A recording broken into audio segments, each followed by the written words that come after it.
This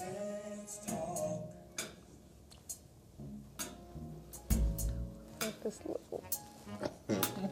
Talk about the things that mean so much to you and me. Let's talk. And here's your host, Henry Benefield.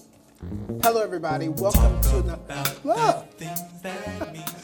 to another exciting program of Let's Talk. As you just heard, I'm your host, Henry Benefield. We have an exciting program for you tonight, or whenever time you're going to view the program. You guys know we loop several times throughout the month. But let me first welcome my three guests today. I was trying to do it in two different sections, but we're going to start with one half of the table, and then we're going to go to the next side of the table. But first of all, starting off, we have some guests here tonight talking about the art scene that's going on in the city of Cincinnati with some pertinent information of upcoming events that you guys definitely need to know about, because you need to take your pencils, take your paper and all this other kind of stuff, write these numbers down because it's exciting. I know it appears that the social and the artistic part of the city is not alive and well, but as usual on Let's Talk, we get information to you to let you know it's alive and well. Please welcome my first guest. I have three guests at the table. I'm going to start with your left, which is actually going to be my right. Two lovely ladies that are here with us today to talk about an event that's going to take place that you definitely need to attend. Now, you know how I am, guys. I don't like messing people's names. Even though I know their names, I always let them introduce themselves for correct purposes. So I'm going to start to my first guest right here, and I'm going to let her introduce herself, and then we're going to go to my second guest and let her introduce herself as well. Welcome to Let's Talk. How are you? Thank you. I'm doing well. So my name is Siri Mani. I'm the artistic and talent coordinator for Sankofa. And I'm so glad you said it, because I was trying to compare Siri Amani, but there was another name. Siri Amani, starts with H? Huey. Huey. Yes. And see, I didn't want to mess it up. Aren't I smart? So when you let the guest do it, you never mess it up. Welcome, Siri. Thank you. And then we have this lovely lady who we certainly know who she is, but for the benefit of the audience, can you please introduce yourself? My name is Jenny Wright, and Jenny. I am the Chief Imagination Officer for Sankofa. Wow, Sankofa. Yeah. So, you know, when I was talking to, of course, your mother is Linda Wright. By the way, thank you, Linda, for giving us this information about Sankofa. But I was asking a question. You guys have another organization as well. It's Society, what is the name of it? Society's Tongue. That's actually my production company. Okay. So the project that we're doing, Sankofa, was designed by Society's Tongue. Okay. So, I mean, you guys do what other things in the city? Just major productions, or tell me a little bit. Major productions, plays, Wow. Different open mic nights, arts workshops. So basically just anything kind of involving the arts, trying to reach out into the community. What made you get inspired to do it? Because, you know, in a lot of cities, the artistic attitude is really kind of dying because people either don't get the support or the kind of productions that come out. People are like, well, I'm not going to go see that. But obviously, you guys are doing pretty well because you have this production that's coming up. What was your motivation with starting this? For Sankofa, my motivation was really, I just wanted people to take a moment to appreciate, to learn our history. Sure. It's a project where we are traveling back in time to seminal moments in African American arts and culture movements. Sure, and I do apologize. I know that is the production you're here to talk about today, but I wanted to get the people to know you because there will not only be the Sankofa production, but additional productions in the future, so that we know who you are when we hear the name of your organization. Oh, they put this one on, they put that one on. So I was trying to figure, because there may be some other young, beautiful African-American lady that's possibly thinking about starting a production company just like yours. I was just asking, what was your motivation to start your production? Well, so I guess originally, which it's been probably about 15 years since I started Society's Tongue, it was just that there were things that I wanted to see done, particularly addressing women of color, that I just didn't see. You know, so we created a play. Actually, it was called The Coochie Chronicles, and it was about. I didn't hear that. Right, you didn't hear that. But you know, actually, the title might be a little bit misleading, but it was just about the lives of women of color, and Certainly. yeah, just kind of, and all that encompasses is women, as mothers, as, wives, just friends, sisters, cousins. And just creating a nurses. work, everything, that address that. And then just trying to find a vehicle. Trying to sell Coochie Chronicles is a hard sell. Mm-hmm. So that's why it's like, okay, you start your own production company and just make it happen. And that's basically what I did. Wow. And you found it with how many people? Was it you by yourself? It was me by myself. At that time, I did have an amazing young lady. Her name is Desiree Hosley. She actually works with Wordplay right now, and they do arts workshops and poetry workshops for youth. But it was pretty much So you mean you've actually had spinoff? You started with another person, and through the initial onset of your idea, there was spinoff. She now has her own, or did she have hers? Did she have hers prior to you all coming together as a unit? We came together. I always call her like my number two. She was the best person that ever worked with me. Just over the years, she was on top of it, and I can't say is on top of it. Sure. Right now, Wordplay is not her organization, but it's a really amazing nonprofit. They're based in Northside, and they do a lot of good work in the community, and it was just a perfect fit for her. Sure. So, yeah. So Wordplay, this is a production company that is in Northside. And how are we to find out particular events that are going to be going on with your organization? Is there a website? I know we're going to talk about the upcoming event, but in case there are additional events and people want to stay in touch with organizations putting on productions, is there any information on your production company? On my production company, there is a Facebook page, Society's Tongue Productions. Okay. And also for the event that we're doing, there's a huge tab there that just kind of tells our background, how we got started, and how this new project came about. Wow. Well, what a great lead-in. So we found how you established your initial production company, and right now you guys have something coming up. I think it's like starting February. Yes, February 2nd. Give 2nd. the dates and the tenure between the time it's going to take place.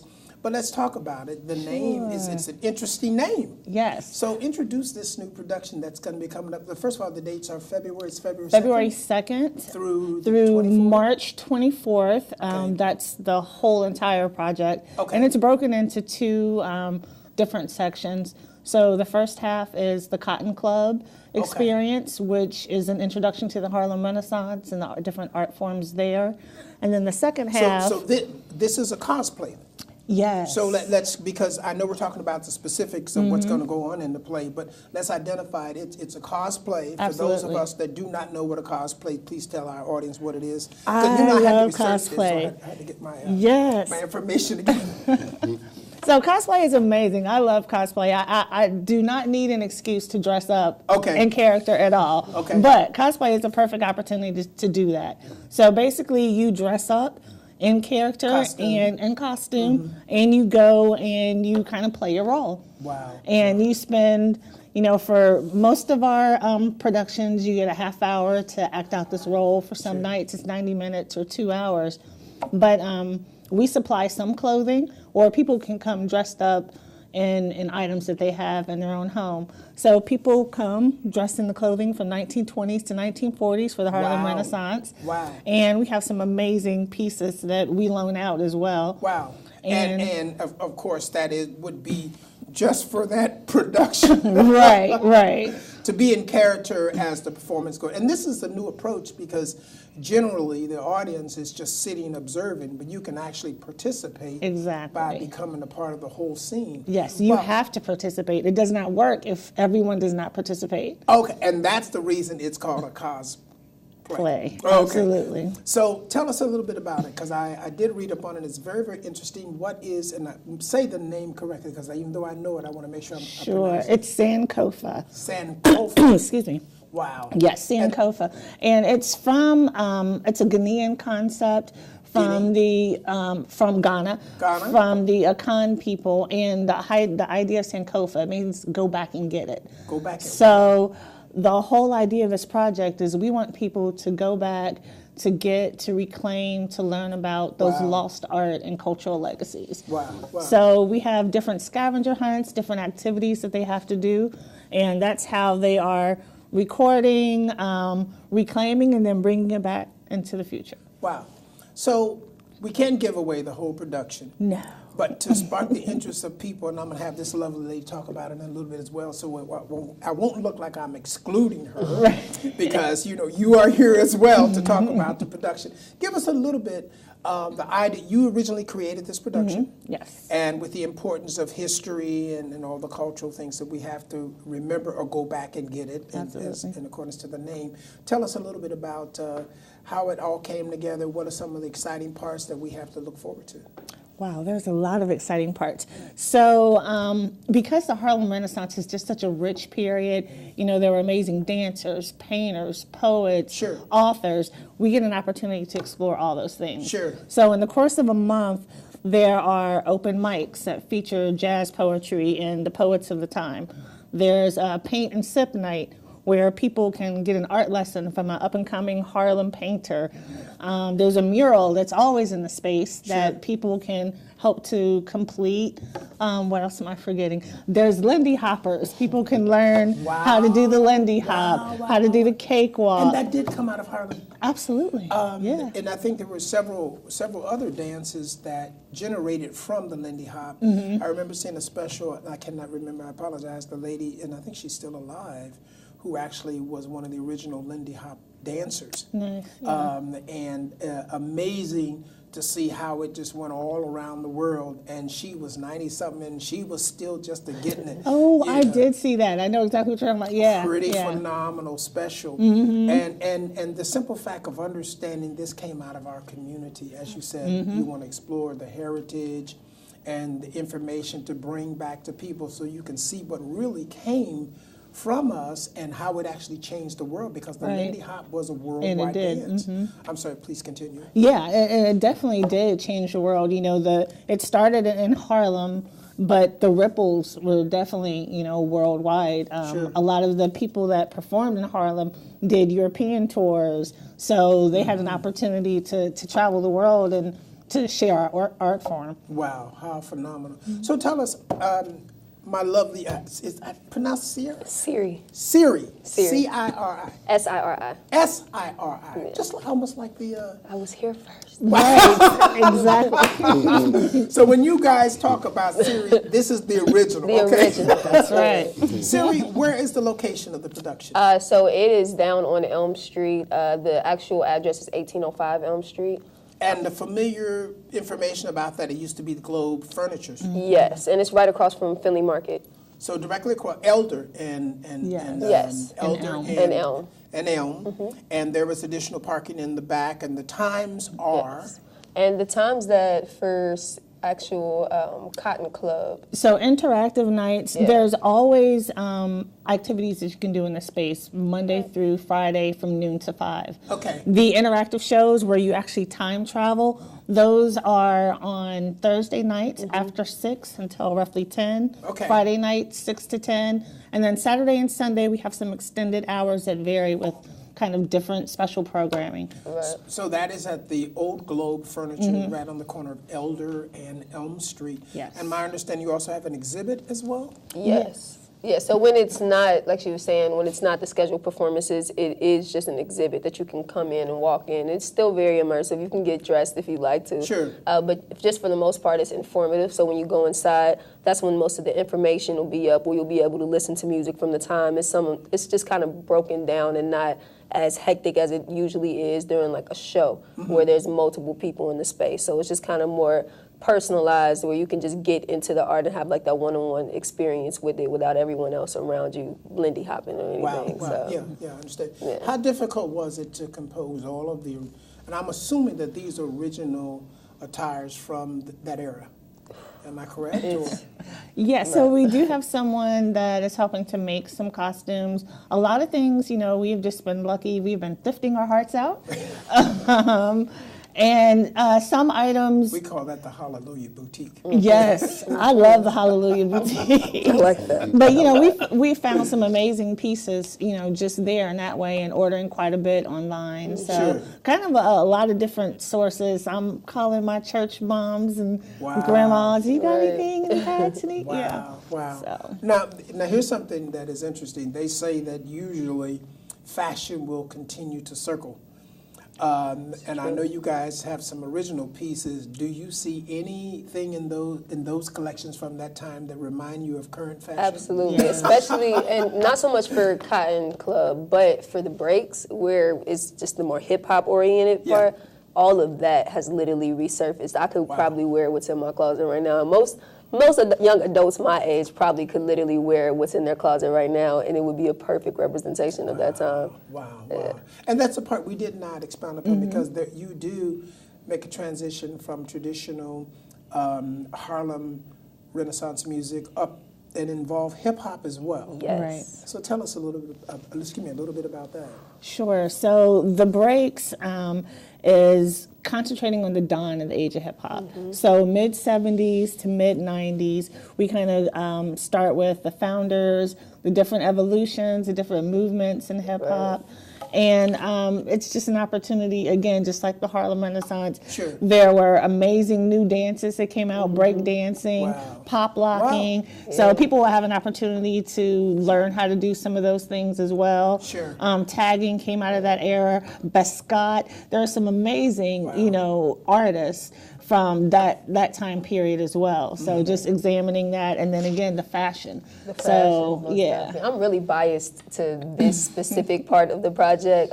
I'm a hip hop buff, so it's exciting. What I really like about this part is we key in on the different elements that created hip hop, and how hip hop became a culture, not just one entity. It was separate entities that came together and created one experience. So we start with, you have the music, the foundation, the DJ, who is the original, person. Sure. And then you have the breakdancers, the people who hear the music.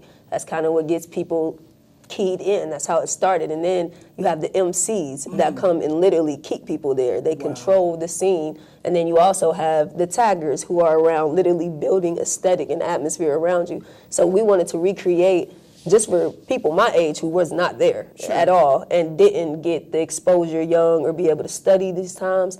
It's just a fun way to immerse yourself into literally the birth of hip hop. And that's hip hop is something that's so big now, specifically for my age range. So being able to show them a more modern way of our history, it's exciting to me for sure, because I had that experience, but not a lot of my peers really got to. And these kind of programs are so when we go to our next guest, he's going to be doing some things that's directly attached to the history of the African American community. Excuse me, I'm getting tongue-tied tonight, but African American community in reference to information. There was a special, again, I love watching CET and all the different channels with information programs, where they had Quincy Jones and they had one of the hip-hop artists, and he happened to look in a picture from somebody that was 30 years before he was born. He says, "Oh, he has my hairstyle." So that applies to what you're saying now. Is that and the clothes, it's repeating itself again, and it's not something that has not been done before. But if it's good, it's worth holding on to. Or not only that, like you said, to remember where it came from. Absolutely. I mean, tell us the importance of, especially in the African American community, why it is important for us to be able to connect to this kind of understanding information.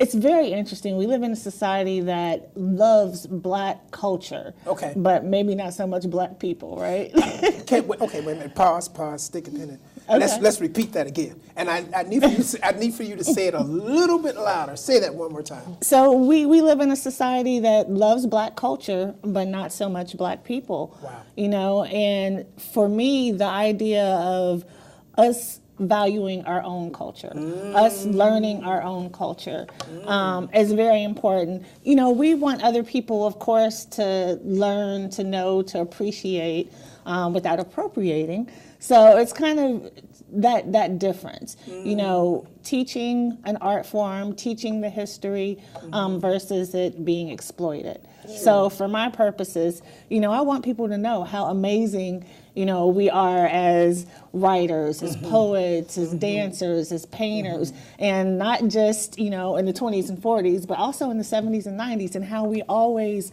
seem to be at the forefront of breaking a new art form, So for me, that was like the most important thing. I want people to get and to know that, all these art forms are there for us to explore and then to build on. Wow. And that's one of the things that people get to do with coming into that exhibit. Sure. You get to create your own work of art. You get to make your own paintings. You get to help make a mural. Wow. You get to do the Lindy Hop. You get to learn how to pop and lock. So things Lindy that people, and, ibuprofen. Right. Pop a couple of ibuprofen, then come Lindy to the Lindy Hop, Hop. ibuprofen pop. I'm just kidding. But, just the whole idea that there's so much history, there's so much culture, and it's not just to be left behind. It's to be really explored, valued, and then to build upon. Wow. Siri, as you indicated, you were in the hip hop culture and very proud of it. We're talking about the history. Do you feel that there has been a loss of transition of history from previous generations into the hip hop generation based upon some of the things we see in our community? I mean, can you expound upon that just a little bit? Absolutely. I don't know if it's all necessarily because of just what. Actually, yes. To answer your question, absolutely. I think it's been a translation in history and information in general, fundamentals, just necessary things that I think you need to know to continue in the footsteps of hip-hop. Sure. But mostly the history of hip-hop, I don't think most people my age could tell you, like, where the birthplace of hip-hop is, tell you, like, how hip-hop was created at a culture. If you ask someone, what is hip-hop, I don't know if they would be able to explain even just that or why there was a need for hip-hop either. Wow. Like, and all of that is way beyond just the music. Hip-hop was created in a form of activism. It was radical. It was a way to express yourself without directly killing or being killed. So even small things like that, I think we might handle it differently. I think we might be more responsible with the way that we use hip-hop if we understood the core of it. Right now, it's just expression, and that's fine. That's fine. But hip-hop was more than just expression. It was radical expression. It was for a specific purpose. It was for ending oppression, all these different things. And it was also for fun as well, but we just kind of got the fun right now, I think. And we forgot a lot of the radicalness. We forgot how to put activism in our message because of consumerism. And I think that this really strips all of that and just goes back to the basic feel and the reason of hip-hop, not necessarily the gain or benefit or financial benefit of hip-hop. So for me and for my generation, I think this will definitely connect us not only to just our history, but our futures as well. We want to take hip-hop in a good direction. I do personally, especially being someone who is very devoted to hip-hop and poetry and words in general. I feel a responsibility with it, and I think it's because of the exposure and understanding that I have of it. So I know if all of us had that, it would be hard to abuse it the way I've seen it abused. Wow, what a profound statement. Because I think sometimes we're inundated with some of the negatives in it, the name calling, the downgrading of different folks and things like that, the anger, and so we have a tendency to be disconnected.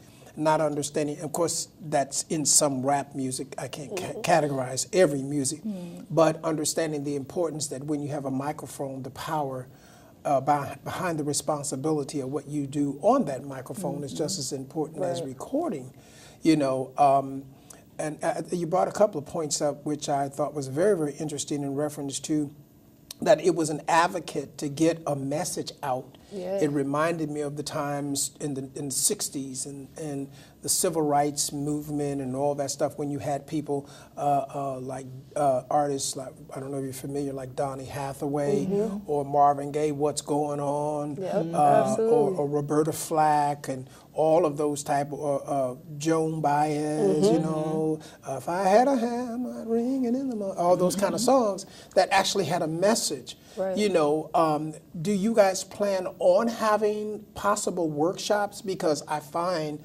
the lack of passing this information on to people, they don't know. Absolutely. I do expression courses right now. So that's kind of what me and my group, our name is Tribe. We're a hip-hop group. We actually just won the Hip Hop CEA Artist of the Year. So hip-hop is serious. Thank you. So hip-hop is serious to us, and it's something that, again, the responsibility of hip-hop content and the understanding, it just needs to be balanced. Not everything is bad. in our culture. Certainly. But I think one side of it is advertised and not the other side. And hip hop is here for fun. Hip hop is also here for just different things that make you feel good. But I think that's the only thing that's been advertised and specifically given to the generations after. Sure. What we're just doing is providing a balance of responsibility with that fun, just understanding like so much more comes with this, comes with hip hop. And I think doing it this way with Sankofa, we can use our own local artists to portray this message. That's one thing that I really devote my time to, is finding like local artists in the city, basically my friends, who I also know I can trust with this message, who I've also seen embody hip hop in many ways, and then bringing them to the forefront of this movement. And their voices already reach so many people and overall just influence so many people. I know putting them in this space for this purpose, a lot of people will be reached and they'll understand the importance of this specific time and why we chose to highlight this time. Wow, how awesome. The production is called Experiencing Sankofa. Yes. Taking place February the 2nd through March the 24th. Am I correct? Absolutely. At the Globe. Tell me when the Globe. It's the People's Liberty. People's Liberty. Yes. I heard about Almost. on the corner of Elder and Elm Street. Yes. So and it starts at what you said, about 12 or 1 p.m.? The opening night, 6 p.m. on February 2nd, and then throughout the rest of the period, it's from noon to 5. Noon to 5. Monday through Friday for museum, and then interactive time travel after 6. And of course, there's just a mix. Lots of special shows, exhibits, Wow. talks. So if you go to our website, That's what I was about to ask, to find out the schedule for. Sure, www.experiencesankofa.com. And Let's say that one more time, experiencesankofa.com. Now, let's spell that Sankofa, just for the, like I had you spell, not C-I-R-I, but S-I-R-I, Miss Original. Let's spell it out for them, please. It's Sankofa. You guys got it. So you definitely want to go out and support this wonderful, wonderful event, again, taking place starting February the 2nd, all the way through March the 24th.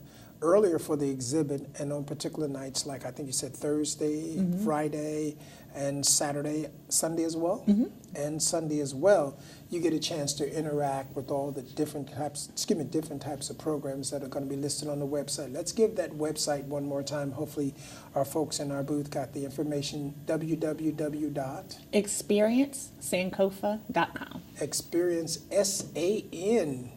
K-O-F-A. So I was trying to do the team back. Rap folks, you know what I mean? S-A-N. K-O-F-A. There it is. Well, you guys have it. We're going to come back to these later. I'm going to keep them at the table. But as I said earlier, everybody, we're talking about art and different events that are going to be going on in the city of Cincinnati. And we just definitely want to let everybody know, because if you don't know, you can't go out to support. You don't have to sit at home. You don't have to be bored. There is an artistic community in Cincinnati, and we're fortunate enough to have them. Now, when you see them all on the Tonight Show and all those great places, remember they were at that Let's Talk first. That's S-I-R-I, original. She's not that lady on that box, okay? So let's go to my second guest which is going to be your right, but my left. This young man, I had the pleasure of meeting him. He is probably one of the most premiering actors in the city of Cincinnati. He's done several productions, and he agreed to be on our show today. And I know his name, I know it's DeAndre, but I'm going to let him introduce himself, because he's doing some exciting stuff, just like these ladies are doing as well. Mr. DeAndre, welcome to the program. Thank you very much. Man, it is such a pleasure to have him. Now, please introduce yourself to the Let's Talk public, with your full name, so I won't mess it up. All right, I am DeAndre Kamal Means. I'm the Artistic Coordinator of Education and Outreach at the Children's Theater of Cincinnati. Now, you guys see why I had him say that? You understand why I had him? You never want to mess up a guest's name, right? So you are busy. Yes. You are busy. You just did a fantastic piece with this year's concert of the 100 Plus African American Men's Course, which was absolutely fantastic. People are still talking about that piece that you did. It was a rendition of Bridge Over Troubled Water, an original presentation where you did spoken word in reference to the music. It was almost like the Nikki Giovanni album and stuff like that, correct? Correct. But you are now currently in a production. Let's talk about the production that you're in right now. It is a one-man play. You were just written up in the Cincinnati Enquirer, full article on your production, got rave reviews. Congratulations to that as well. But let's let our Let's Talk audience know exactly what's going on with Mr. DeAndre. Well, right now I'm in a production of, it's called Martin's Dream. It's a one-man experience that is interactive with the audience. Wow. Recreating or reenacting Sure. the life of the Reverend Dr. Martin Luther King Jr. Wow. So it's been 10 years in the making. Wow. Was this an original script that you wrote, or it's something that was already pre-produced? I wrote it. Wow. It started as a workshop on metaphor and simile. Sure. So as a teaching artist, I go out to the schools through Children's Theater of Cincinnati right now, but I've been doing that for many years. Wow. So it was a lesson for children to understand different literary devices. Mm-hmm. So we analyzed Dr. King's I Have a Dream speech and looked at the metaphors and similes that he put in that speech, and then had kids create their own I Have a Dream speech. Wow. And so 10 years ago, we have a touring company with the Children's Theater of Cincinnati, and that touring company couldn't make a date at the Springfield Arts Center. Sure. So we expanded that workshop to become a one-man presentation. Wow, wow. Interesting that it is being produced and presented by the Children's Theater. You know, because something as major as that, it appears that maybe, you know, Aronoff or something, but how awesome that you're starting at the grassroots with information of the whole dream of Dr. King. How did that come into a reality? Because I know that must have been rather interesting, because they've never heard of Dr. Martin Luther King. Well, the Children's Theater of Cincinnati is the oldest children's theater in the country. This is our 93rd season. So, and it's not just children, it's adults. It's theater for young audiences. So we span the gamut of our audiences. So we have our theater at the Taft Theater is where we're mainly housed, where we do 4 major productions each year. Then we have a touring company called TCT on Tour, and we have an education division. And then I head up the workshop division, which we go to many, many different places, churches, we go to rec centers, schools, pretty much any place for outreach purposes. Sure. So, yes, we can, we're a children's theater, and we do theater for young audiences, but we span the gamut of who we reach. The audience. Yes. So, you've done this production. We know this is presently in a theater, but you will go to other places, whether it's a church or whatever, to be able to spread the whole message of Dr. King. How did you comprise? The production is about how long? The production is 1 hour long. Okay.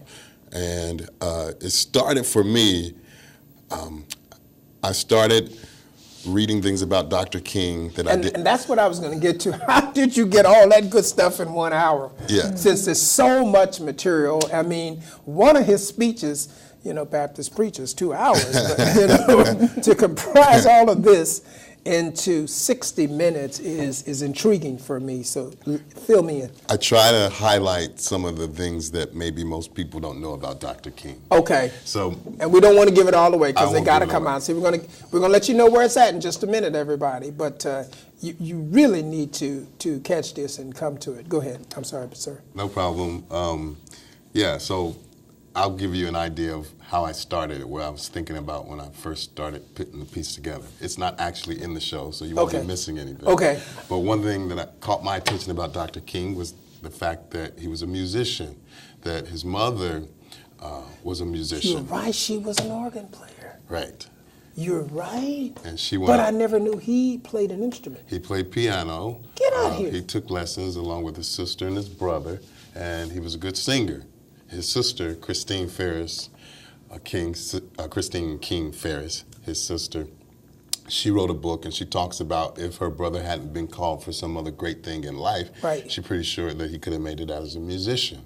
So I thought, oh, that's very interesting. I didn't know that. I really never even heard Dr. King And you're sing. a musician as well? I'm a musician as well. All right, Dr. King Jr. So he was Dr. King Jr. Junior. He caught my attention with that. Well, I'm sorry, please continue. Yeah, so that's how it started with him being a musician and finding out that he was a musician. Wow. And also the fact that he smoked cigarettes, which I thought, wow, Dr. King smoked cigarettes. That's interesting. I've never even seen an image of him smoking cigarettes. Sure. So my first idea was to do a play about Dr. King being in heaven with the heavenly choir, smoking a cigarette and directing the heavenly choir in all white. And then he addresses the audience and says, oh, I didn't know you guys were there. And then it kind of goes into his story. Wow. Because that's some things that I didn't know about him. Wow. But the genuineness of him being a smoker, the genuineness of him being a musician, that's an interesting presentation of, that information. Wow. How fantastic. So what other points did you find were interesting in reference to Dr. King that you wanted to emphasize? Well, just recently I took a trip to Africa. I was in Guinea. And being in Guinea, I learned some things about Dr. King meeting the president of Ghana, and having been to the celebration when Ghana was freed from the British rule. And so Dr. King was invited to the celebration that they had there along with some other famous people from the civil rights movement. So that was very interesting to me because I thought many kids didn't know about Dr. King's involvement with the Pan-African movement and how much of the Pan-African movement had to do with what was going on in American and civil rights. Wow. So I didn't know that. Yes. Wow. Big to do, along with what was going on in Guinea. So Dr. King went to Ghana, and then several years after that, when Guinea gained their independence from France, Kwame Nkrumah came to Guinea, and then he became co-president of Guinea. Wow. And Dr. King formed the SNCC group, the Student Nonviolent Coordinating Committee. So he sent the organizer of SNCC to get kids together that were in college to continue the nonviolent protests that they were learning from what was going on over the pond in Ghana and in Guinea, the nonviolent protests for those countries to gain their independence. And when they came to Guinea, they were funded by Harry Belafonte, and the large group of students came to Guinea and they took a 3-week tour around what was happening in the country. And then they came back and brought some of the concepts and the ideas that was happening in Guinea and added it into the civil rights movement. Wow. And I don't want to have this come across as a certain group needing to come and see the production. Why is it important for everyone to come and see this one-man performance of the great Dr. Martin Luther King? I think one of the great responsibilities in life is for us, as Sankofa was talking about, looking back to move forward. That if we don't continue to look at our history and things that we have gone through, then we will be doomed to repeat them. And if we don't celebrate those things, even the hardships that we had, to understand how far we've come from those things, then we can't really go any further. Our existence in the present is incumbent upon what was going on behind us, and it really affects where it is where we can go. But if we don't have that which was behind us, then we really can't kind of measure or gauge where we are even presently. Sure. We're just existing. Sure. Without really moving forward and in constant movement, progression. Evolving. Evolve. Absolutely.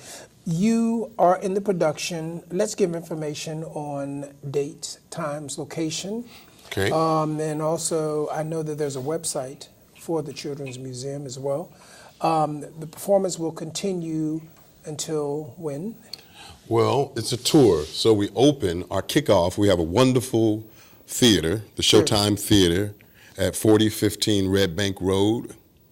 The kickoff. I think that's right across from the Walmart, isn't it? Right not across. Or at least not too far. Or It's is it right across the street. Yep. From Walmart on Red Bank? Yes. Uh-huh. So we kick off on Saturday in 11 o'clock, thank you, an 11 o'clock a.m. performance and a 2 p.m. performance on Saturday the 19th. The 19th? And then on the 20th, we have a 2 o'clock show. That's Sunday. So that would be January the 19th. January the 19th. And January the 20th. January the Now, 20th. certainly our show loops throughout the month. If by chance they're watching the show after the 19th and the 20th, what are the possible options they have to see the performance again? Are there scheduled times to do the performance as well after the 19th or the 20th? Yes, it's on tour. Some of them are public performances and some will be private performances. Okay. So there's another date in February. February the 19th will be at Memorial Hall, downtown Cincinnati at 2 p.m. Right next door to Music Hall. Right. February the 19th. January 19th and February 19th. So you actually have a little bit of a break. Well, no, I'll be performing it all the way through. Those are just two of the public performances that we know. Okay. So the tour started on the 14th of January and it goes all the way through March the 1st. So there's some weeks where I have 8 to 9 performances during that week. Wow, amazing. And I just did it today at a school, St. Teresa in Middletown. Wow. And we were at another location with the Kennedy Heights Arts Center on Sunday of this past week. So again, information they can get at the Children's Museum website. What is that website? It's the Children's Theater. I do apologize. Children's Theater. Children's Theater of Cincinnati, and the website is www.thechildrenstheater.com. www.thechildrenstheater.com. Correct. Is that correct? You guys get that? www.thechildrenstheater.com. You also have some upcoming events. You're in the process of putting it in another production as well that's going to be taking place very soon. Well, most folk, you're just a phenomenal actor and performer, musician. As I mentioned to you guys, jewels of Cincinnati, and this brother definitely is one of those jewels. I mean, your schedule is just extensive. But you're also in the process of another production that's going to be coming up soon. Let's talk about that so people will know that once you're finished with the Martin Luther King, they'll be able to see you in another production. And please tell us, what is that production? Well, I won't be in that production. I wrote this production. It's called The Rosa Parks Story, A Long Hard Journey. Okay. No Ways Tired is the tag on it. Sure. And it's a different look at the Rosa Parks story. Okay. I've written some of the historical pieces for our children's theater company, our historical pieces that we actually usually do each February, January and February, and it kind of tours all the way through Black History Month, and sometimes it'll tour all the way through the end of our season, which usually ends in May. But the look at this show this time is from a more active point. Okay. So Rosa Parks was accosted in 1994 by a gentleman who broke into her home in Detroit. And she was 81 years old at the time, and someone broke in and he mugged her. She was physically accosted. And I read the article and the police report about it, and it it got me to thinking, let's do a show about Rosa Parks, starting with that incident and then moving back. Because one thing that she said about it, even though she was 81 years of age, she still felt like she had the right to protect herself. And she was so humble that one of the interviews that she gave, she was still thinking about what conditions in this young man's life That's what I'm thinking. happened for him To do that. to hurt someone who was 81 years old. He even asked, he said, hey, ain't you Rosa Parks? And she said, yes, I am. He still went on ahead, and Wow. it was over $3. He asked her for $3, and she gave him the $3, and he wanted more money than that. So we start the show off with that in this production, Sure. and then it moves through the rest of her life. I read another book, a memoir that her niece wrote called My Auntie Rosa, Shirley McCulley, that's her name. And Sheila McCulley wrote the book, but Shirley McCulley is the character, another one of her nieces that is in the book. They chronicle their lives about how they grew up with Rosa. After she left from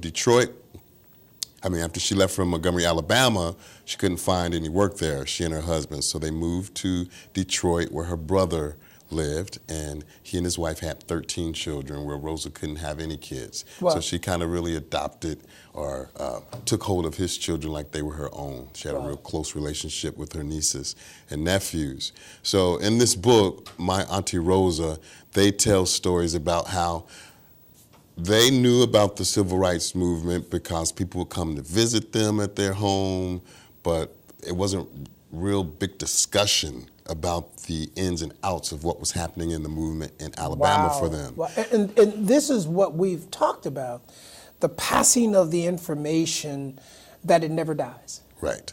Because that was such a trying time, not only for black folks, but America, period. Mm-hmm. And the fact that we as a country, or people in a country, never want to repeat it.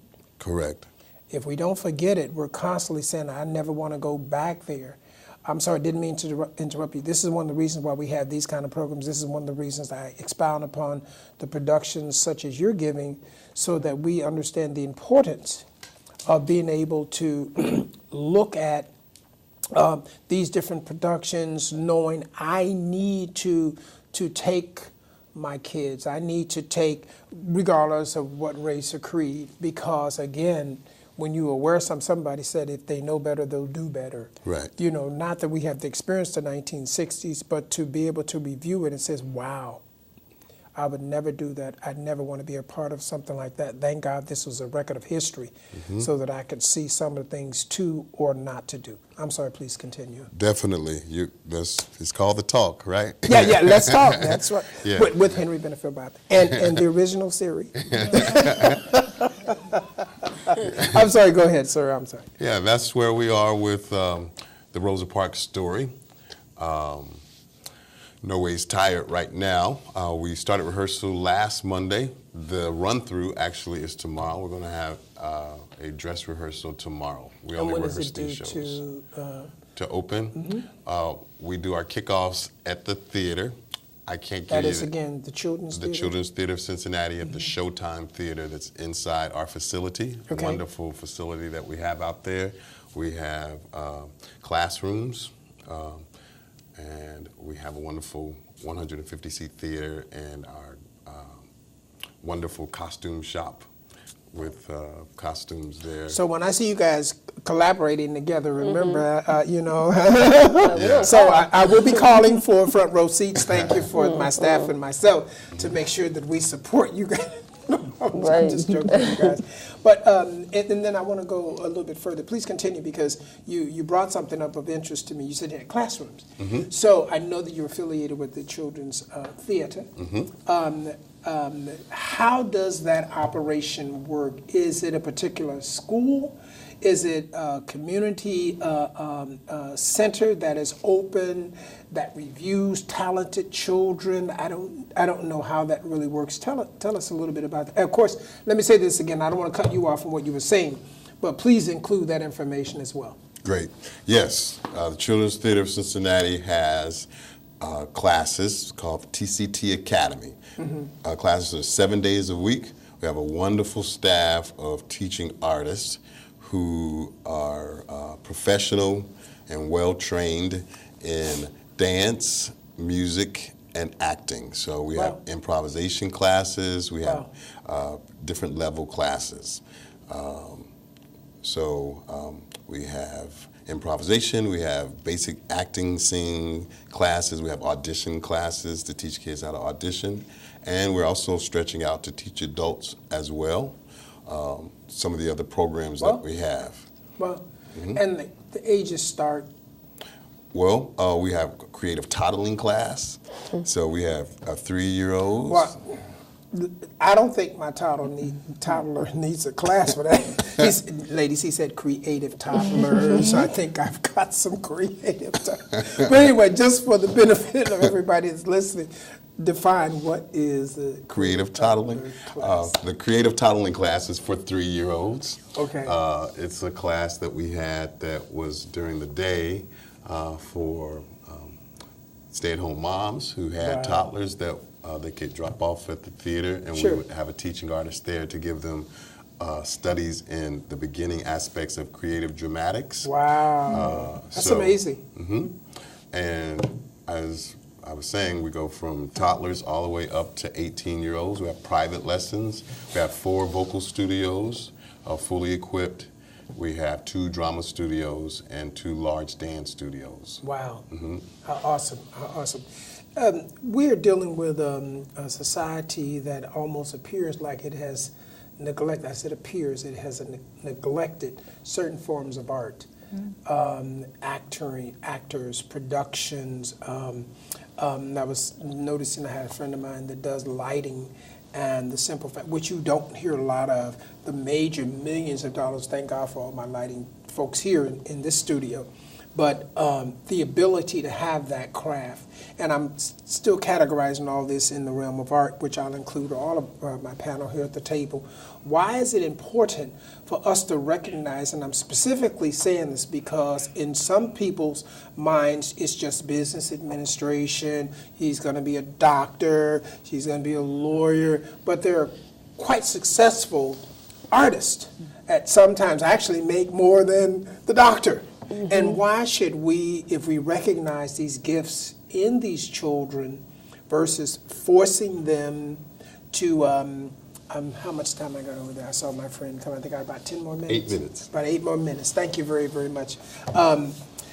To invest in these children, in these natural talents, which is going to be a lot more rewarding because it's something that they really want to do. Because I can tell from your dedication, and your dedication in your craft, you know, if you were, and I don't want to expound too much with my conversation, but the importance of look at what it brought up in each of you.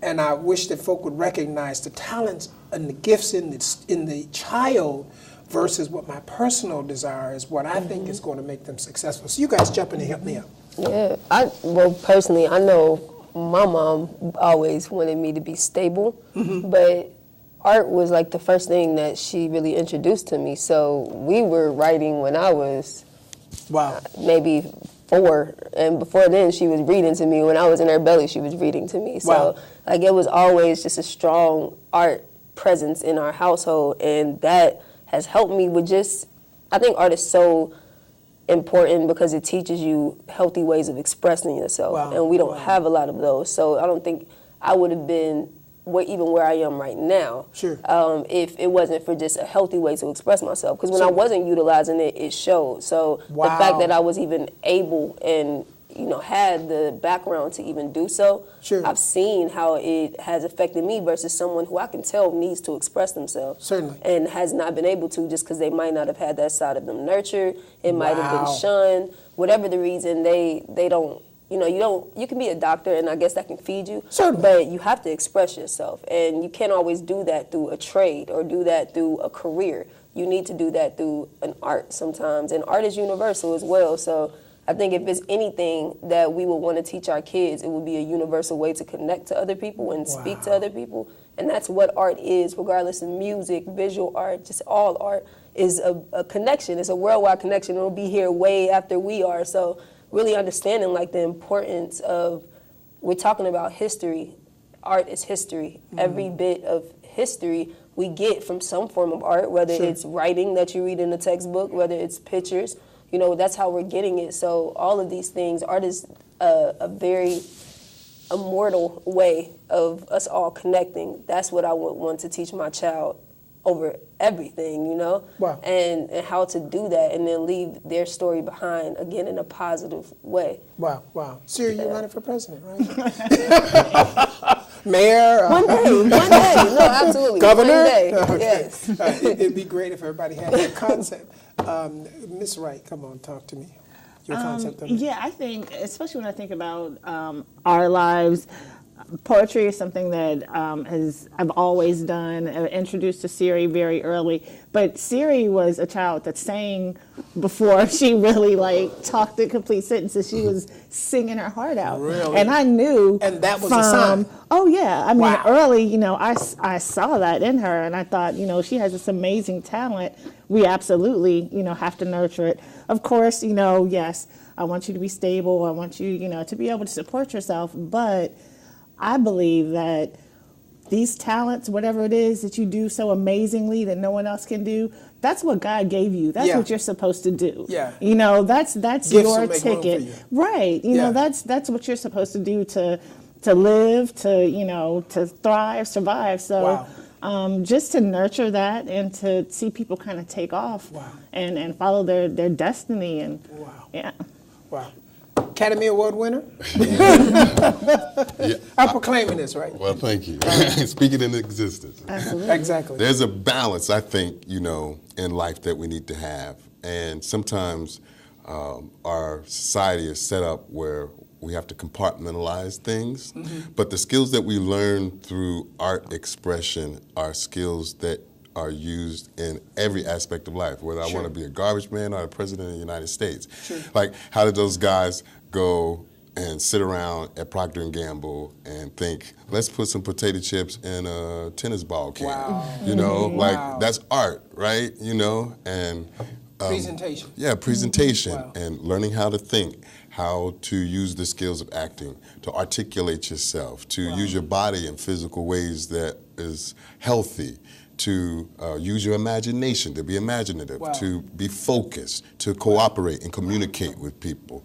So those are the skills that we learn through doing art, and those are the skills that we need in the other aspects of life to think on the left side of our brains. It is amazing the multitude of areas that art can be applied, as he mentioned, in graphic design, how someone designed a tennis ball can and put potato chips and that kind of, somebody had to come up with that. I would have loved to have been the person that came up with the idea.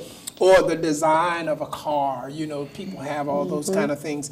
And I say that to open up our awareness to say that, number one, there's so much out there other than just what's in the general public. But art is at the root of all of it. Absolutely. And when we tap into those veins of our young people or anyone, even older people, look at the richness that we get from it. Okay, listen, it's about a few minutes.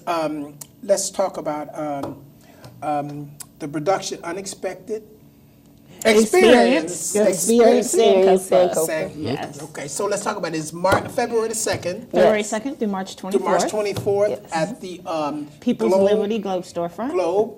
People Liberty Globe storefront on the corner of Elder and Elm Street. Yes. And the times are from? Monday through Friday, noon to 5, and interactive time travel experiences are from 6 on Thursday, Friday, Saturday, throughout the day, Sunday, throughout the day.